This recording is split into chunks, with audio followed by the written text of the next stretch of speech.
Welcome to this week's edition of your popular program, BroadView. I am Oladeji Dawodu. With me in the studio today is Mr. Femi Oke. He's the Director General of the Nigerian Institute, London, United Kingdom. Mr. Oke, you're welcome. Hello, nice to see you. How are you today? I'm very fine, thank you. Thank you very much indeed. We are going straight to the business. Before we will start discussing about the outcome of the 2019 general election in Nigeria, I want you to give us a little bit background about the Nigerian Institute for the interest of those who haven't known about it. Okay, so the Nigerian Institute was set up for Nigerians in the diaspora and other entities in the UK as a depository for feasibility reports and business surveys for people who want to do business in Nigeria. So you can get your feasibility report online, download it, and learn about what you're going to do in Nigeria before you get there. So we put out an annual State of the Nation report which deals with the different sectors, the economy, health, education, agriculture, industry, the judicial system, the police system, the legal system. So it's quite in-depth, and people can go online at our website, which is the Nigerian Institute, www.nigerianinstitute.com. So it's there, you can see what we're doing, and of course we need to update it from time to time. But it's a tool to help people, so you don't just jump straight into Nigeria without having an idea of what you're going to do first. So it's sort of giving you those tools first before you get into Nigeria. Oh, brilliant. Thank you very much, Mr. Oke. I think that information is enough for any person that is interested in investing, perhaps set up anything in Nigeria. Can you mention the website again, please? Yeah, it's it's www.nigerianinstitute.com. So that is the website. Okay. Thank you. Before we'll proceed to the straight business of the day, I think there's a breaking news that there's a building that was collapsed today in Nigeria. It's a very sad and so okay, can you make a comment about it, because I understand. Okay, so yeah, aware of it as well. Yeah, it's a three-story building apparently that's collapsed in somewhere in Lagos. Lagos Island, yeah. And the problem is that they had been notified previously. There had been 2 notices that the building were going to be demolished, and yet again you see the lack of enforcement that's happened, and the building's collapsed. They've rescued quite a few children at the moment. So I think it's a school day, so we just pray that everybody comes out of it safely. It's a sad one, and a kind of indictment. I know Lagos State is trying very hard in terms of its surveying department, but it's the kind of things that we talk about when we talk about the governance in Nigeria. Now, a state government like Lagos with 25 million plus people, trying to control the survey needs of the whole of the community is not realistic. In other countries like the UK, what they do is they break it down on a local government level. You understand? Each local government has its own survey and planning department. Now, even within those local government areas, they don't have enough staff to do the enforcement and the planning and the surveying. So what they do is they contract it out to private surveying firms, and so that they too can be like an agency that supports the planning department to do the job, because the government, with the best will in the world, can't continue to employ all the surveyors. So do it on a contract agency kind of basis. So we've got 100 properties we need to look at in this area. We've only got 5 staff. Okay, let's farm it out to other private entities. Outsourcing. I think our governments need to embrace outsourcing so that they can do these jobs, and so that these critical situations don't keep happening. The Ministry of Planning and Surveying don't have enough staff to meet the building needs of every single community. If you can imagine how many buildings get constructed in a year, in a month, in Lagos State. Government, which is very close to the people at the grassroots, that could easily oversee most of these new infrastructures, is actually a sad event. Yeah. So we would like to move further and go straight to the business of the day. Looking at some of the news, one of the daily newspapers in Nigeria there are most of the news that is prominent in virtually all the dailies. The date of the new, the new date for election to be, to be reconducted in, Yes. in most of these states. I think some of these states about six, Six but of them, basically, yes. INEC has actually chosen the March 23rd of this 23rd of this month. That is March 23rd Yes. for the election, where most of the elections is inconclusive. For instance, most of these prominent of them, Kano and Bauchi, and can you quickly let us have some of other Yeah, areas? there's Kanu, there's Bauchi, there's Plateau, then you have Sokoto, and even Benue as well. Mm. So now the second issue there's that I'll one other quickly one. look among most of the newsline before we can go into straight business of the day.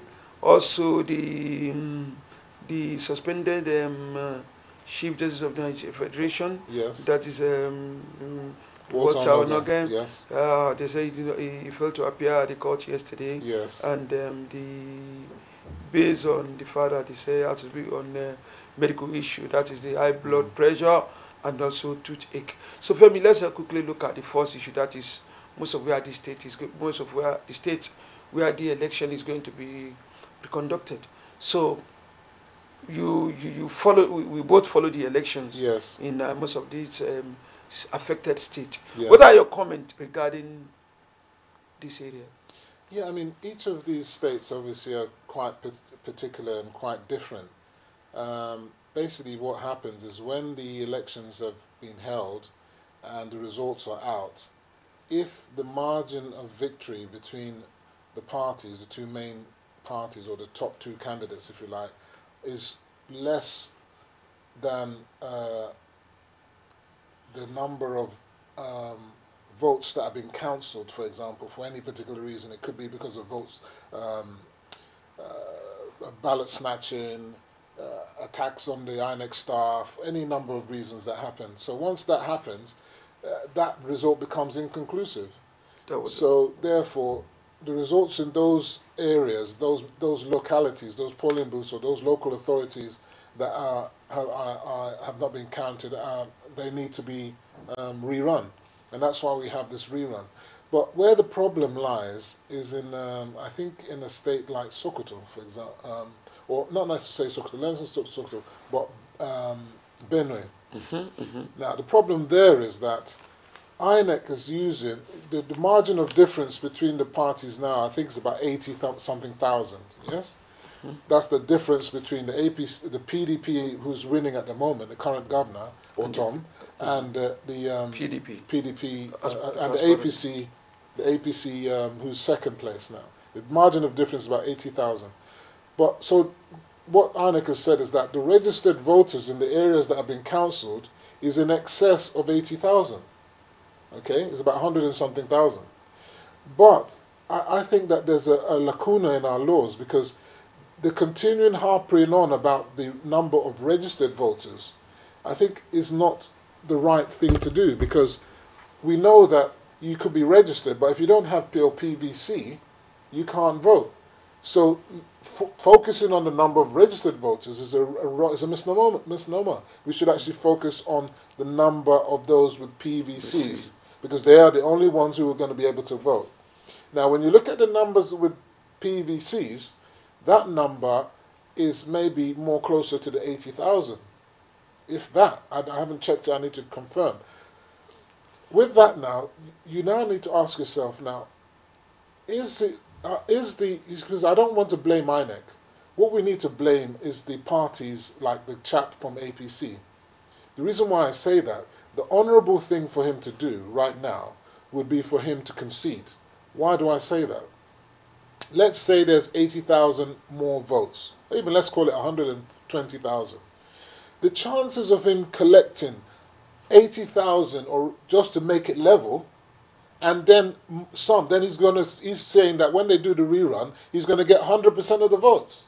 When you look at the election results so far, he's not going to get that kind of vote. So he, in his own right, should see that he's going for the second run is futile. And in all other democracies, what they would do would be to say, you know what, I concede. I concede and we give it to him. Because it's a waste of valuable resources of INEC and people. There may be yet more violence again. Someone may lose their life. For what purpose? That's the question you need to ask ourselves in that kind of situation. So having said that, it might well be also that he's thinking, I might as well go through the process through the end, and even after that, I may even still go to the tribunal. So if he's thinking that he wants to go to the tribunal, he has to continue with the process, even though he's likely to come out being the loser at the end. But we lack chivalry in our politics in Nigeria. People fail to want to concede. The writing is on the wall. Concede. You're a gentleman for that, and I believe that the people will respect you for that, and there could be more benefit to you in the future if the outgoing government doesn't perform. But by trying to do or die to the end, it's a strange situation. But in places like, say, Sokoto and Kaduna, the margins are very small, so they may need to carry on. And Plateau, you got a similar sort of thing. What about Kano now on Bauchi? Kano, again, they've got similar. They're not that, the related. margin is quite small. Okay, I don't have the figures before me now, but what you're finding there is that it's a tough one. You see, so it's a do or die politics. You know, that's an area where the president, say we're talking about Kano now, the president won with like 1.4 million votes. You understand?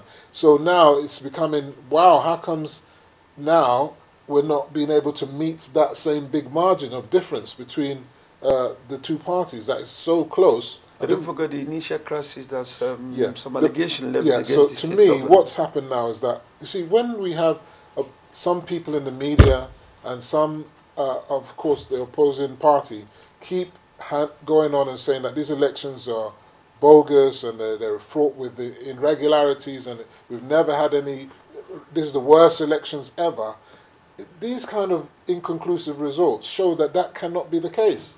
And what is actually happening is that the vote is counting. And what's happened, especially in Kano, is that the people are saying, you know what, we are not happy that when this Gandola, as they call him now, that's the word out there, Gandola, came out, the investigation about the video, the alleged video of him collecting money, the House of the State House of Reps wanted to investigate that matter, which had they been given the opportunity to investigate, they may well have given the governor a clean bill of health. But instead of them investigating, an action was taken in the courts to have a perpetual injunction blocking them from doing their constitutional duties. These are the, you know, on one hand, they say we should have separation of powers. And then on the second hand, these powers are intermingling and stopping each other from doing their duties. Had they allowed the State House to investigate, they may have well found him not wanting and found him not guilty and may not have impeached him.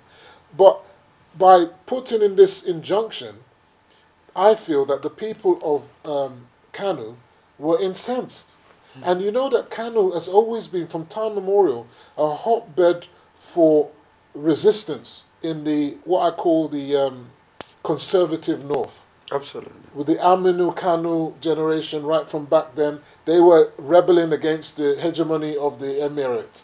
Okay? So them looking at the kind of Ganduji scenario, they'll be incensed. We support Buhari because they see him as Mr. Integrity. But all of a sudden, we're now seeing our own man in APC, they're believing that there's something not correct there. And sometimes we have to listen to our people. We need to listen to the voice of the people. This impunity and immunity that we have, that the governors have, I think needs to be looked at in the forthcoming dispensations. That was put in there by the military and doesn't serve our democracy well at all. That's why governors, well, it's a legend, can take matters into their own arms and acquire ammunition, armed people to snatch ballots. The registration officer had to be at gunpoint before he could declare the results. He said, "I'm declaring these results under duress."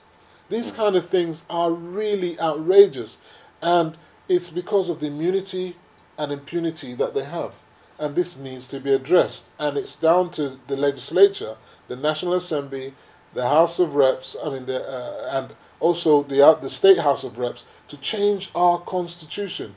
We, the people, demand that in this next dispensation, within the next first 100 days, they must put in laws to change the chaos that is happening, so that things can move forward more smoothly, and there's less of this brigandage.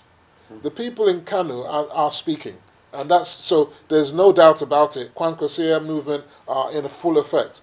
I'm not sure who's going to win. It's still too close to call. Absolutely. But you know, it's a problem. Yeah. Let us now quickly go to the next. The next topic, which is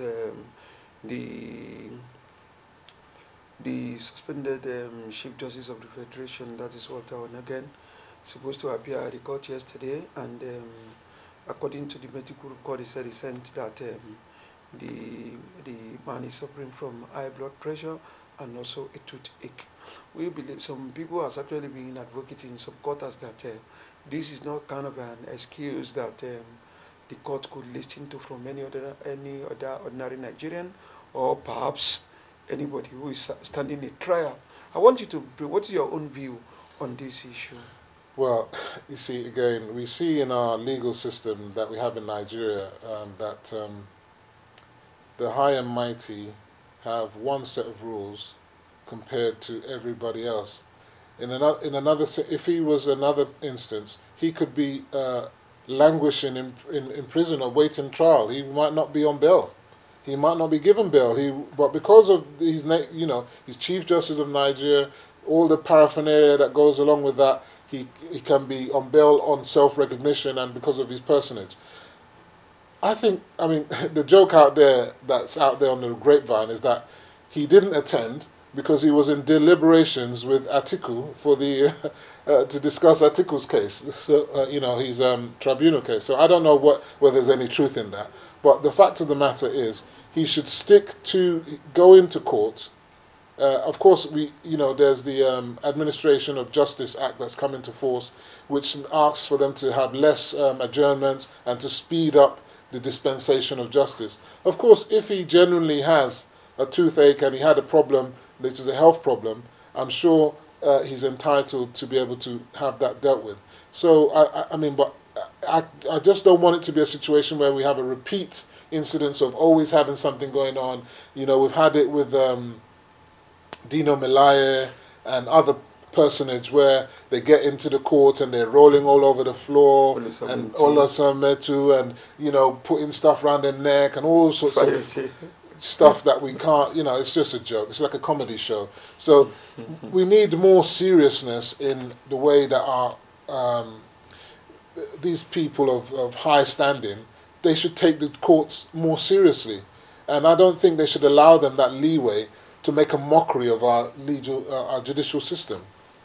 Thank you very much indeed, Mr. Oke, for your view on these two main issues that is dominated most of the headline of Nigerian newspapers today. So the main issue that now we're now coming to the straight into the business of the day. We are going to look at exactly what is going to happen in the night assembly. Unlike tomorrow now, the INEC has actually announced that they are giving they are issuing certificate of return to all the elected members of the lower house and the upper house at the National Assembly. That is tomorrow, which is scheduled to, take place at the International Conference Center in Abuja. Your party, the ruling party, that is the All Progressive Parties of Nigeria, All People's Progressive Party, or APC. I want us to look at the two main issues. We have we have this issue in Ogun State and also in Imo State, where both two incumbent governors are in the Senate now, and both of them are actually on suspension from the party. That is Governor Ibukule Amosun of Ogun State. and Chief Rochas Okorocha of Imo State. Both of them contested in last election. I think that of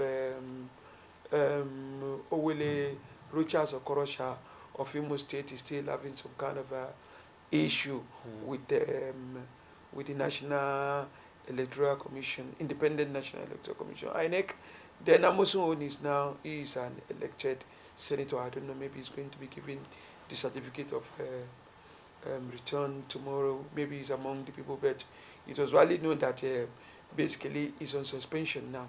Yes, and there are some belief in some quarters that the APC, I mean the party, I mean executive should at this moment prevent what has actually occurred in 2015 when the 8th assembly was about to be constituted, whereby the president gave the Senate the free hand to elect, to choose their own Senate president. And some people have actually been believed and actually been advised that in this present dispensation, the president should be fully involved, and the party executive also, they should be fully involved and ensure that the party choose a Senate president, somebody credible, somebody that could be able to be loyal to the party, because people are looking at the antecedent of these two governors that if they should allow them to get away with it and go to the Senate, perhaps it's possible for them to work against the party that actually giving them the ticket to get to the Senate. So, Mr. Okay,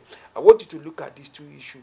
I want you to critically, in-depth analysis of it. Thank you. Yeah, so if we look at the situation of Imo and Ogun State, I mean, they're slightly different. They're not exactly the same, but the genesis is similar. And what is the genesis? So when the party had its congresses and its primaries, the party said that there should be a consensus as to the way that the party at the state level agrees on elections. So they had three options, whether it was going to be by consensus, whether it was going to be by indirect elections, or whether it was going to be by direct elections.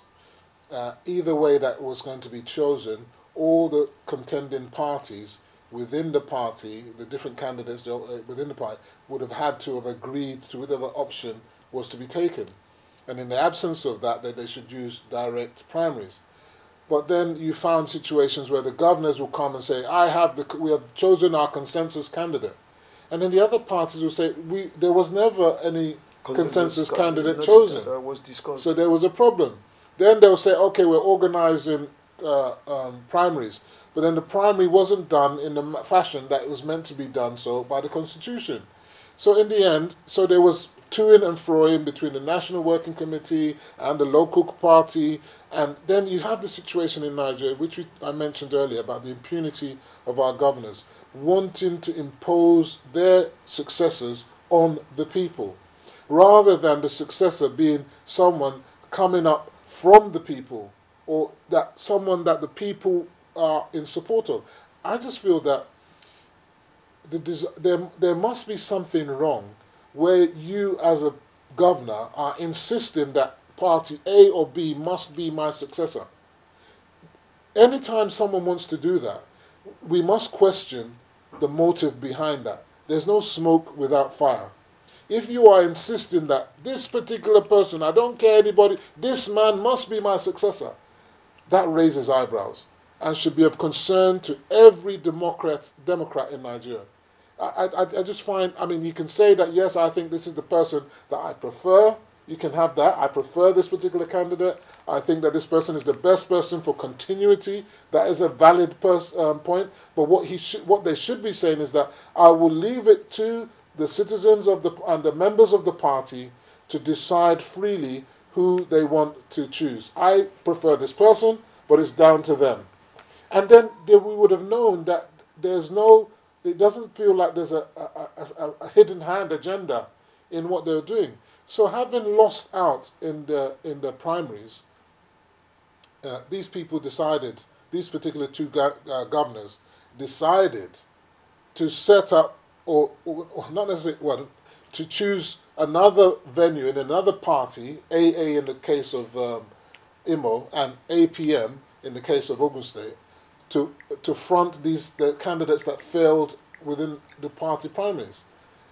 So then when it came to the presidential election, to reduce the tension and also not to create enough fracas that may lead to support for the opposition, the party decided to dampen the whole manner and not talk about it and just let them do whatever they're doing. And in fact, the president kind of sort of may have given them a kind of license in saying that, oh, when you get to Imo State and Ogun State, you, the people, you can choose whoever you like. You have the freedom to vote for whoever you like.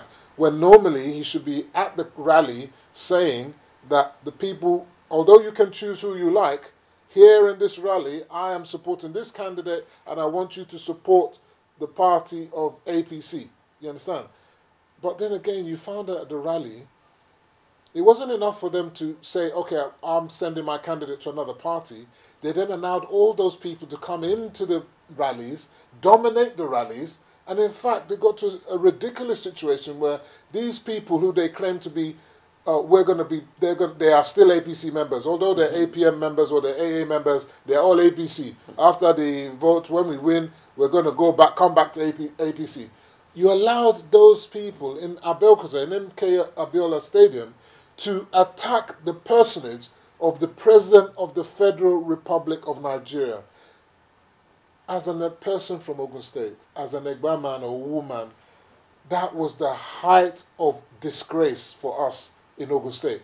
For them to physically be attacking the President of the Federal Republic of Nigeria. It didn't happen in a PDP state when he went for rallies in a PDP state.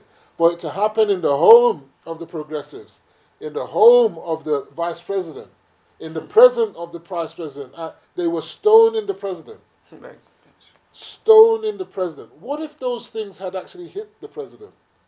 Security operatives had to shield. They had to shield the president. It's unheard of. So the thought that that action was going to go unchecked, I think, is the height of lunacy. To be honest with you, there was always going to be a repercussion for that action. Even on the case of Okorocha, he also insulted the personage of the first lady in the stadium in Owerri there, and he did all sorts of manner of nonsense. So at the end of the day, they needed to learn that it's not we're not in a barbaric society. There are rules and regulations. There are things like party supremacy. There's things like party discipline, and if you flout those rules, there must be consequences. Now, if there are no consequences, I only see us delving further into hell, if you like. It will get worse, because once they've been given that opportunity to run riot, others will do worse. You know what's going on in River State. Worse will happen. So, having said that, or going to Imo's, his problem, I would say Okorocha's problem, was that the returning officer there said he was announcing the victory of Okorocha under duress. With that in mind, and looking at the results that actually happened in the governorship election, how PDP won tremendously in the same senatorial district where Okorocha is claiming to have won, it shows that there's something untoward that's not happening right there. So that election has to be rerun. It will be down, hopefully, if it's free and fair, we will know truly whether the people in Imo West, I believe it is, support Okorocha or not. You understand? If indeed he wins, by all means he wins.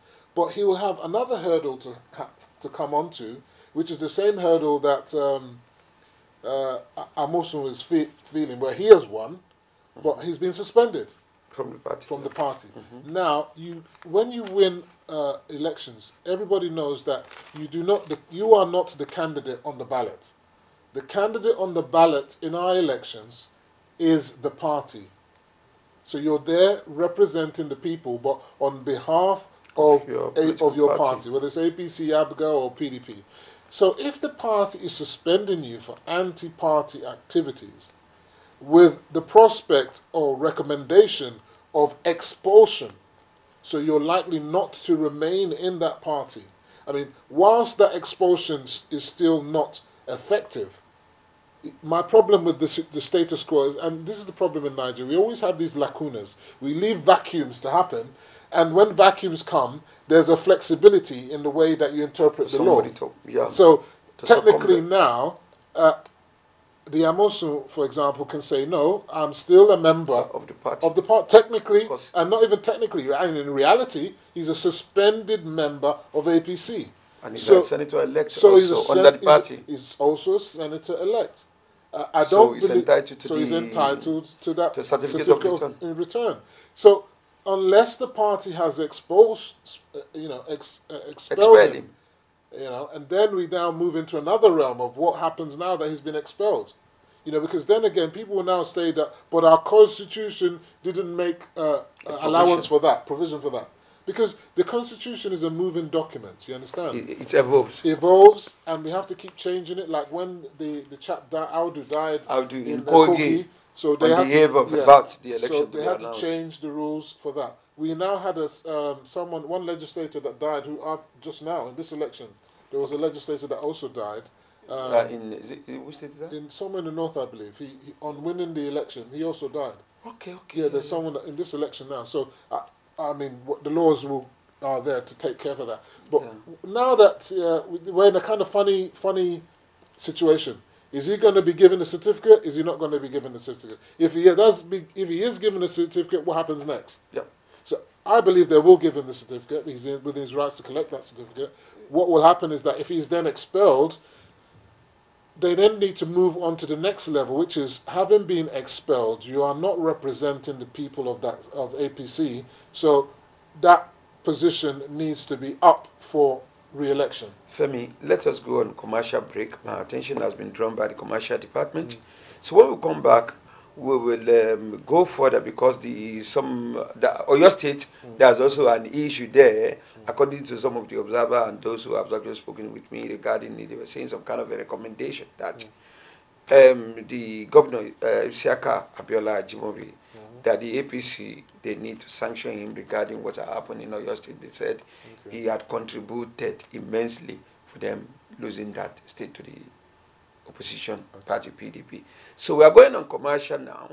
So please stay with us. When we come back, we will actually commence from precisely where we stopped. Commercial break, please. Heritage Television. Promoting African culture and heritage at its best. From talk shows that concern you to both local and international news that relates to you. From grassroots football to African children's programs. Heritage Television. We cover your social and special events like weddings, birthdays, church anniversaries, and so on, and broadcast them live on our apps and online. Heritage Television, broadcasting everything about culture and heritage. Heritage Television. We've got it covered. Do download our apps on both Android, iOS, and Windows mobile platform. Heritage Television, your very own TV station. My daughter-in-law, so how are you planning for my son's birthday? I have to cook for her. Do you people have ogirisi there? No? It's okay. Okay, let me call you back. Mama Chijioke. Hi, so wait a market. Please pack some ogirisi. I am going to visit my son. My daughter-in-law. It's arranged, but you must use original red oil to prepare the soup. What? I'll call you back. Mama Chijioke, please include Isio Morocco. My daughter-in-law. Everything is now set. But don't forget that gold wristwatch I saw the last time I visited. Now you can talk until you tire for just 11 kobo per second. Call all networks in Nigeria and 30 international destinations, including US, UK, China, Canada, and India for just 11 kobo per second. Dial *211# to activate. That's Silk Boo-Boo. The largest data network, Glow, grandmasters of data. Tolu A. Akinyemi, a renowned poet, author, and performer, brings to us Dead Cats Don't Meow, a metrical masterpiece which invokes love and respect for life. Dead Cats Don't Meow is his first published work and third collection in his poetry for the Discerning series after Dead Lions Don't Roar and Dead Dogs Don't Bark. Tolu shares his gift of writing with people far and wide. Recently, he received an endorsement as a writer with exceptional talent from the Arts Council England. Each poem examines a part of life, a sensation, a reaction, or an emotion. Individually, the verses breathe their own beat, while the collection knits together perfectly to present an idyllic anthology. Dead Cats Don't Meow is written to help you find your own voice in a world with a cacophony of voices.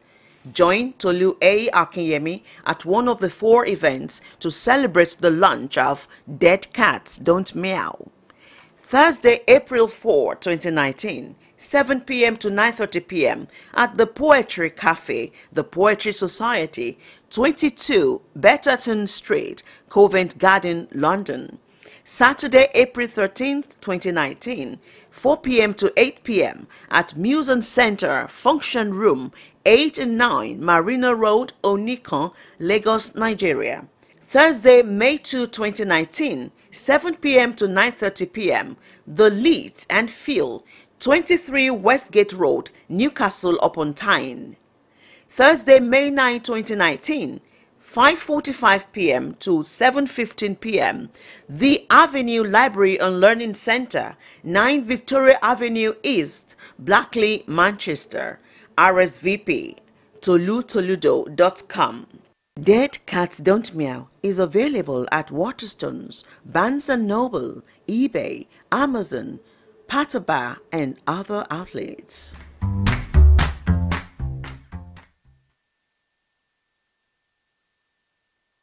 Is also his one is. I don't think that the Ondo one. Sorry, the Oyo one is. Are we back? Are they going to speak to you? We're back. Hi. Are we back? Okay. Welcome back.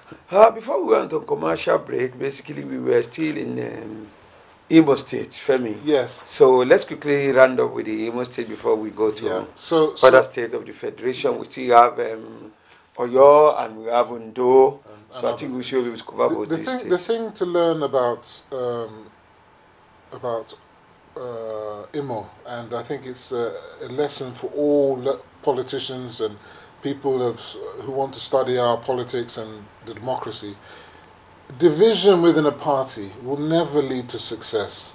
It will create opportunity for the opposition, whoever they may be.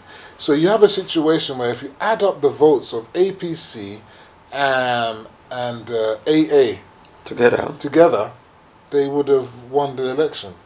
Could have won the election. Even ABGA as well, where still, so you had APC wasn't even a third party. I think they came 4th. ACC? No, it was no, I'm talking about APC. APC came 4th, because the first was PDP. Then I think it was ABGA AA that came 2nd, and ABGA. I can't remember, but between the 3 of them, they were the top 3. ABGA, PDP, and AA. APC came 4th. So whereas if APC had joined together with AA, instead of their fighting, they would have given a good battle. You understand? And maybe some of the ABGA people would have come back to APC, and I don't think PDP would have won. So that was Imo State. Yeah, Imo State. Yeah, because there's a widely belief in some quarters that that fracas actually gave Honorable Emeka Ihedioha the chance to emerge. You see, I always say to people that the Igbo people, they're not really one for hereditary scenario. You know, if you look in our history and you look at the way the Yorubas and their Obaship and all that kind of stuff, it's not the same in the Igbo land. They don't have that tradition of Obaship and hereditariness and all that kind of stuff. The structure is completely different. So you see, he now wanted to create this kind of hereditary successor in his in-law. So that was almost like an insult to the people of Imo. I mean, every Imo-lite that I've met, based here in the UK, based in Nigeria, I'd never met one that said that they were in tune with what he was trying to do. So the writing was on the wall from day one. And another mistake that I think the party needs to do as well is adopting PDP, ex-PDP candidates as your candidate when they cross over to when the they party cross over, at because 0 hour. Hope was a PDP, wasn't he? And he became the candidate. What will happen is that the people in the state will say, you know what, we prefer a real PDP man than to choose your guy, which you're pretending that is APC, which is PDP in disguise. So they opted for the real PDP. So I think it's better for the parties. This decampment thing, I'm not in favor of decampment. I've never liked decampment. Accepting the people, accepting those who cross carpet from other parties? So look, we need to change the constitution of the political parties. To address that? Yeah, to address that. Because why? They say to you that, oh, it's freedom of association. But I have freedom of association with you, but I might choose, I don't want you to be my friend. It's not by force you must join my club. I don't want you to join my club. So the club should be in a position to say, you know what, we don't want the likes of you, you and you to join our club. But I think many observers, or perhaps people, have actually not observed this problem. Because it's like, for instance, in the United Kingdom, whereby you have parties like Labour Party, everybody knows that Labour Party have this democratic ideology, whereby the conservative is, the conservative basically have this kind of advice of this conservative idea. Then you look at the United States of America as well. The two political parties that is prominent there is the Republican and the Democrat. Yeah. Obviously, Democrats have this kind of a little bit of socialist idea and democratic idea. Then the Republican are purely conservative parties. So the problem in Nigeria now is that most of these parties, most of the politicians they don't have the political ideology. I disagree with you. I've always said this to people, and I keep telling ideology. Them, that's the problem. Because looking at Femi, look at both the two parties, the PDP and the APC. They're not the same. They are the same progressive. They're the same progressive. No. That is the fallacy that people want to present because it's easy for them to do it that way. The PDP are the conservative element of our politics. That's a fact. You understand? They may be not deep conservative. No. I believe that. See, in politics, there are different levels of conservatism. Do you understand? You have social democrats that are conservative and social liberals who are liberal. So we shouldn't get hung up on this point. They're both progressives. But many has been misled with that kind of name. That's why I'm explaining. Do you remember the founder of the PDP? Among the founders, the man that wrote the constitution of the people that's why I'm trying to explain to you now. Shiva Balaike, the late, the former Chief Justice of the That's Federation. why I'm trying to say that just because he joined them doesn't make them a progressive party. No, I'm talking about the foundations, remember, the elements. At the beginning, people from different political views joined in for a purpose. But do you know that Bolaige left because of some certain people, purposely because he believes that party is accommodating those who don't have that political ideology. Yeah, but going back to what I'm saying, I want to make it clear that in our history, we have had the conservatives and the sort of progressives. And I will go back. So if you go back to the times of Tafawa Balewa and so on, you'll find that the Tafawa Balewas and the NCNC were more conservative. Absolutely. Action Group were the progressives. Progressive. Move fast forward to 79. Where it was, that 79, it was clearly, been... No, we had about 5 or so parties. Yeah, when you look at those parties... But what I'm saying is that MPN was the conservative. Was a conservative at that time. UPN was a progressive. And were more the progressives. Yeah? Then you have PRP, which is was also progressive as well, but from the north. Yeah, exactly. Then you have Great Nigerian So what I'm saying Party. is you could see. Now, I'm saying that, then you had SDP and NRC. That was the one funded by the government. And I'm now trying to tell you that now, in the current dispensation where we are now, the progressives are the APC and the conservatives are the PDP. That's the way it is. But what happens is for political expediency, people dump their ideology just to jump on the bandwagon of who's the winning party, where they could be able to secure their ticket. Not because they love those people or whatever. And what you find is that that's why you get what I call wolves in sheep clothing. The likes of Saraki was there as a progressive, but he couldn't, his conservatism was in him, and that's why he had to perform the way he performed. and messed up, and in the end had to return back to the. And in fact, I will always said it that for the progressives to rule in Nigeria, some conservatives have to together. Come, and then they will leave, which is exactly at what's the moment. Out. Sometimes we don't look and listen. That to was the 40 history. years ago. Exactly, we don't look at the history of our forefathers and see that they have already seen what's going to happen. They already know what's happening, and so the idea that there is no political ideology is not true. There are two distinct political ideologies. If you look at the manifestos, they are not the same in any way, shape or form. The PDP are more about privatization and about the individual and all that kind of stuff. The APC is talking about social intervention and community. They're not talking about privatization as such. So you can see there's a big, clear difference. So that's basically what's happening there. So now let us look at the Senate, the 9th Assembly, which is going to be inaugurated, is in May this year. There are some belief in many quarters that the present the APC's leaders should sworn into action at the moment. They shouldn't leave it to the last minute.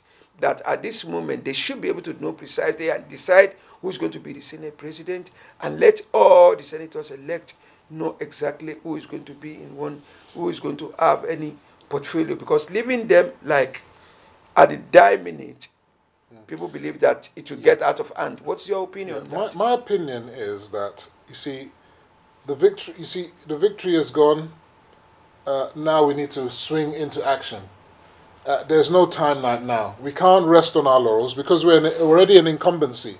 It's not like a new government. We're already in there. So action needs to be taken now to forestall whatever has happened in the past. And I think they should actually start making it public. I think once the senators have got their certificate of validation tomorrow. That's tomorrow, yeah. Yeah. I think there must be an immediate caucus meeting for all those senators straight away, so that all cards are on the table straight away. They should make it public. We're going for a meeting, a caucus meeting of the newly elected senators. Make it public, all the fanfare, blah blah, and then go into a closed door meeting and thrash out all that needs to be thrashed out, so that there's uniformity and consistency, and let them understand that henceforth party discipline, party supremacy is the order of the day. If you come into this place on this platform, you're going to follow the party line. See, some people say that, this is the problem. I think some of our people think that when someone is a senator, he should go there and be an independent person. That he's a senator, he's been voted by his people, he can now work independently of his party. I don't agree with that. Because the people wouldn't have voted for him if they felt he was going to go there to be an independent person. Then he should walk against his party. Then he should have gone on an independent candidacy. Our constitution is not giving room for that. I believe they're talking. I think the constitution did allow for that. I'm not sure there was an amendment where they're not too young to run. Wasn't there some element of independency there? But nevertheless, if it doesn't allow for it, there needs to be some. He could have gone on another platform, for that matter. Yeah. So, but once you're on the APC platform, you need to toe the party line. If you're not going to toe the party line, that's where in the UK we have what they call party whips. They whip you into line. If you don't want to follow the line, then you're out. You understand? We must get you out. So I think there needs to be that, and that needs to happen straight away.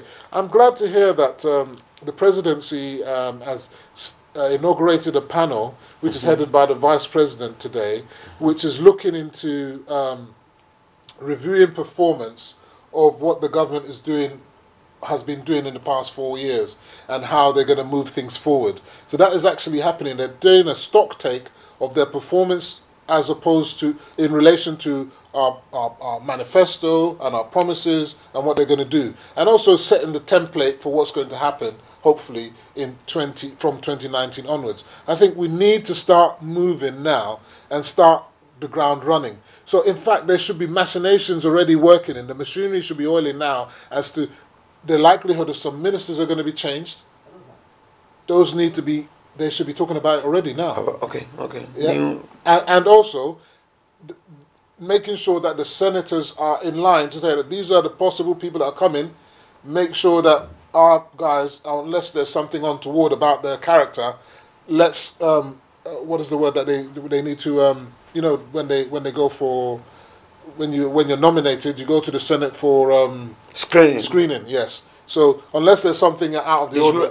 There are some people who also believe that before, initially before, when they are going for screening, among those they've nominated, they don't know, they've seen it themselves, they don't know their portfolio. Yeah, it could have been ideal now the president should announce their portfolio, so person is going to the Senate, so that the Senate will know how So what is necessary in our polity right now is citizens' organizations and pressure groups must put the pressure on the government, even within the APC, outside the APC, on what is good for our democracy and what the people want. So this thing about putting portfolios ahead of the persons that are going to be screened at the Senate needs to be thrown down their throat. That don't present people without portfolio. They must come with portfolio so that we know what they're going to do. We know what they're going to do exactly, so that we can interrogate them properly. They are going to head. And not only that, they should be choosing people that are going to be. I was saying on one of my forums, you don't necessarily have to be a doctor to be able to head the Ministry of Health.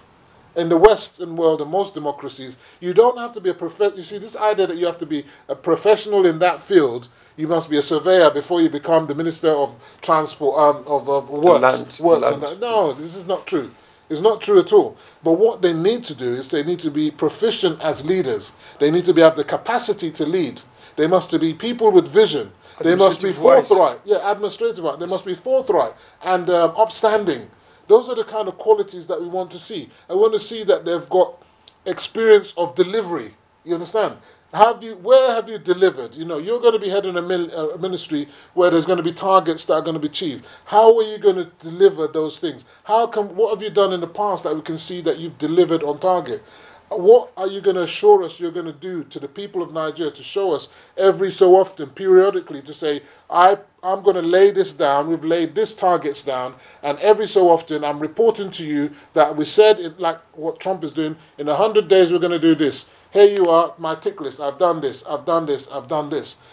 There can be nothing more better and soothing to the people than to see their politicians or their administrators or whoever you might be telling them that I said to you I was going to do X, Y, and Z, and hey, look, guys, I said I'm going to do it in 2 years, I'm going to do it in 1 year, and here it is, I'm delivering. We won't have problems when it comes to the next election. Because you would have been ticking off as you go along. I said I was going to do this. I said I was going to do this. And it's been done. I see the progress that you've made. And if there are any stumbling blocks, you can then identify that I wasn't able to achieve this because of new factors that came along the ground. However, we are addressing those because you have to be dynamic. Things can happen on the switch. Oil prices are on the up now. Tomorrow they could be on the down. So, we need those things, and those things need to be in the works now. You prepare for governance when you're going for election. But once you've been elected, you need to start working for governance. Make it happen. Thank you very much, Femi. Let's quickly look at the appointment as well, the president on the appointment of new ministers. There are some people who have a belief that the people that are going to be appointed as ministers are going to be people with credibility, people who actually knows precisely what they are going to do, those who are experts on the field. And also to ensure that some of states whereby some governors whom people believe that they are going to be lobbying to get appointment, despite that maybe due to the fact that some of them have been in the Senate before and now being outgoing governor, they are not going to Senate again, or some of them are actually contested for the Senate and they lost. Parties should not compensate anybody for that kind of a move. Parties should ensure that those who are coming should be credible. Let us look at the state from this time. Some people believe that they've had some kind of anti-party activities like Oyo State, where they believe that the governor's behaviors or perhaps some actions actually contributed for the party to lose the state. And also like on those states where some kind of an allegation. What do you think that? I don't recollect whether the governor that emerged in Oyo State, was that the He's a PDP guy. No, not the one that emerged. I'm talking the governorship candidate for APC. Was that Ajimobi's hand-picked candidate, or was he someone that he didn't really like? You understand? So that could have... That's going to have a great... Yeah, so that could have been a problem as to why he might not have had the greatest support from the governor. But having said that, the people of Oyo were not happy with the governor in any case. You know, I mentioned in this forum before that there was the incident. Is it Fala, the guy that had the radio station? Fala. So, and the government went to demolish part of the building. And the government rebuilt it again. Yeah, but that was a moment of recklessness and madness. Remember, the media, they dictate the political agenda, and then you went out there to destroy that guy's thing, and obviously he's going to be singing against you. He's going to be singing and he's got the radio station to make all that noise against you. And of course, there was a semblance amongst the people that there's an arrogance about the governor of Oyo and the way his mannerisms to the people and so on and so forth. Ajimobi. Yeah, Ajimobi. So there was a lot of negative sort of feelings towards him, and they took it out on the APC. So they don't like you, so they don't like you, your party. So, and also, I also remember that when I went to Oyo and on Ibadan in 2017, I mean, I went from Lagos all the way to Abuja by road. Yeah, and I couldn't understand when I got into Ibadan, it was so dirty. I mean, I went from Lagos into Ogun, went parts of Ondo, and I mean, in Ibadan. I went to Ibadan, then Ondo, and other places, Edo, Kogi. I've been to all those states. So, and then I couldn't understand why the place was so dirty.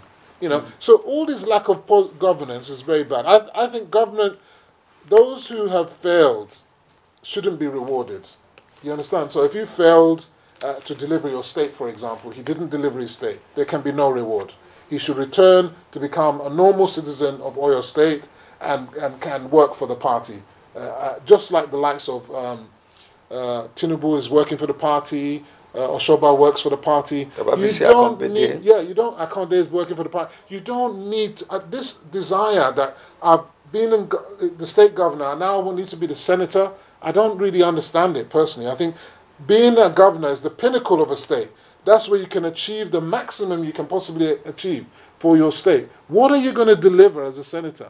What are you going to deliver as a minister? I think it's the grandeur of the office that they're all seeking, and the relevance, and having the military people following the police entourage and all that kind of stuff. The sirens, I think they love that, because they know that when they come out of that position, all that sound will be gone.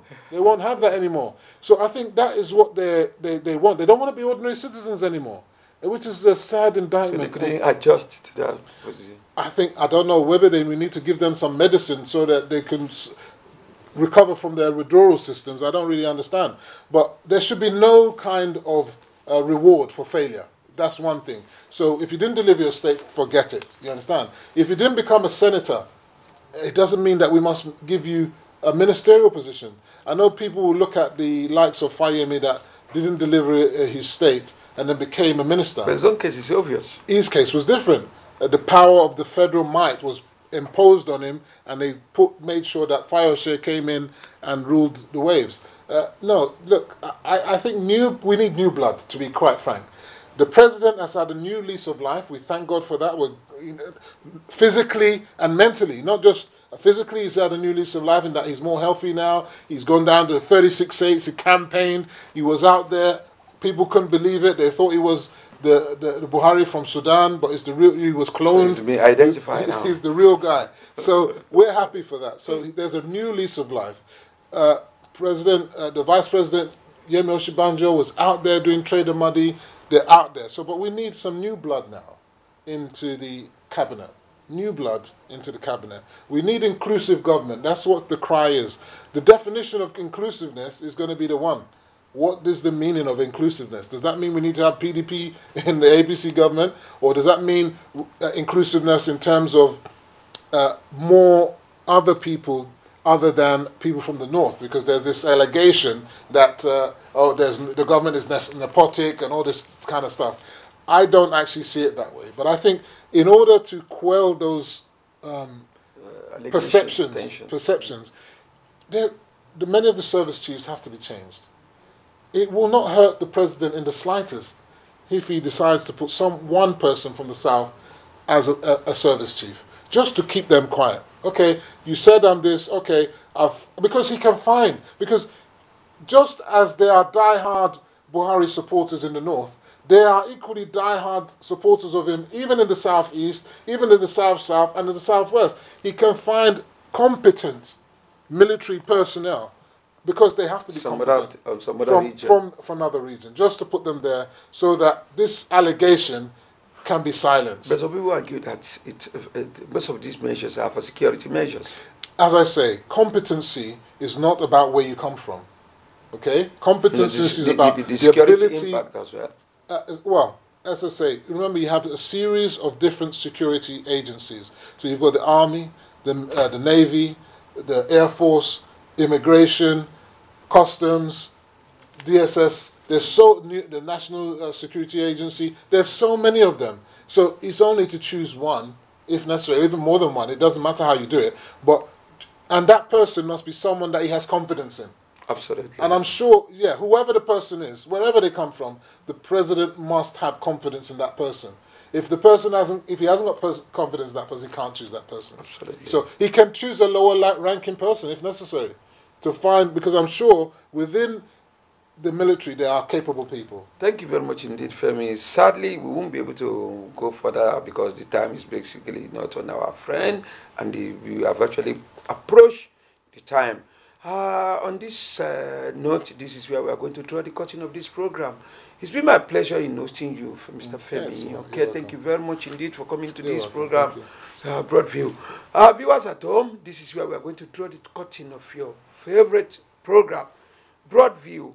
My name is Oladeji Dawodu, and this is where we are going to end. Until next week, when we bring a new edition of this program, I'm saying bye-bye.